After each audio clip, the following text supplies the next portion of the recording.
عيب على الراجل اللي الشنف في وشه مليء ومرته في البيت بتحكم عليه، مخلياه شغال زي طور في ساقه وما يحكمش في جيبه على جنيه، اللي يشتغل بيهم يسلمهم ليها وزي العيل ياخد مصروفه منيها.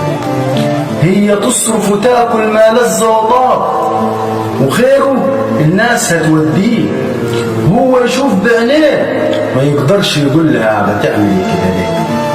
محملاه فوق طاقته وطلباتها ما تنتهيش، وهو يقول حاضر علشان اربي عيالي واعيش، والديون كل يوم بتزيد عليه.